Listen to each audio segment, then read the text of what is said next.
Hello दोस्तों, स्वागत है आपका हिंदी स्टडी चैनल पर। और हम बहुत ही एक शॉर्ट में डिस्कस करते हैं अभी ये जो हिंदी साहित्यकार और उनके जो ग्रंथ हैं उसके बारे में। किसी भी एग्ज़ाम में यहाँ से एक क्वेश्चन आना ही आना है, तो आप देख लीजिए इसको।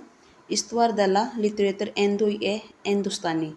तो इस पुस्तक के लेखक हैं गारसा दत्तासी। और ये जो पुस्तक है जो हिंदी साहित्य इतिहास लेखन की पहली पुस्तक है, और इसको दो भागों में बांटा हुआ है। पहला भाग है 1839 में और दूसरा भाग है 1847 ईस्वी में। और जो इसका दूसरा संस्करण आया था वो 1871 ईस्वी में आया था। और इसमें 3 खंड हैं। ये बहुत ही मोस्ट इम्पोर्टेंट फैक्ट है, और ये आरपीएससी असिस्टेंट प्रोफेसर में पूछा गया था। उसके बाद है ये तज़किरा ए शुअरा ई हिंदी। तो इसके लेखक हैं मौलवी करीमुद्दीन। ये आई थी पुस्तक 1848 में। उसके बाद है भाषा काव्य संग्रह महेश दत्त शुक्ल 1873 में। ये भी प्रश्न कई बार एग्जाम में पूछा जा चुका है। उसके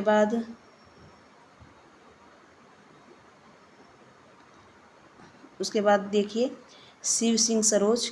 और इस पुस्तक के लेखक हैं शिव सिंह सेंगर। इन्होंने इस पुस्तक को 1883 ईस्वी में लिखा था, और जो नवल किशोर प्रेस लखनऊ से प्रकाशित हुई थी। उसके बाद है the modern vernacular literature of northern Hindustan. इस पुस्तक के लेखक हैं जॉर्ज गियर्सन, और यह पुस्तक 1888 में लिखी गई। उसके बाद है मिश्र बंधु विनोद। और मिश्र बंधु विनोद को लिखा था मिश्र बंधुओं ने। और इस पुस्तक के 4 भाग हैं। जो प्रथम 3 भाग हैं वो 1913 में प्रकाशित किए जा चुके हैं, और चौथा भाग 1934 में। किसी एक दो पुस्तक के अंदर इसका जो चौथा भाग है वो 1914 में प्रकाशित बताया गया है। तो एक बार आप एग्ज़ाम में ऑप्शन को देखकर मतलब आंसर को चूज करें। उसके बाद है हिंदी साहित्य का इतिहास आचार्य रामचंद्र शुक्ल।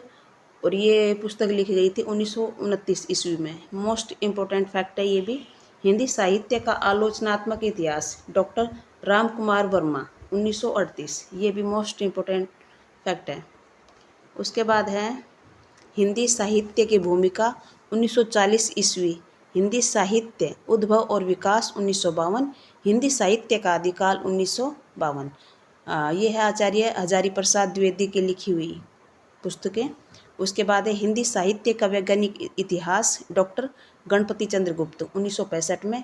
हिंदी साहित्य का इतिहास ये संपादित पुस्तक है डॉक्टर नगेंद्र एवं डॉक्टर हरदयाल द्वारा 1973 में। हिंदी साहित्य और संवेदना का विकास डॉक्टर राम स्वरूप चतुर्वेदी 1986। तो आप इन फैक्ट को अच्छे से याद कर लीजिए, और हर एग्ज़ाम में यहाँ से भी एक क्वेश्चन बनना ही बनना है। Thank you.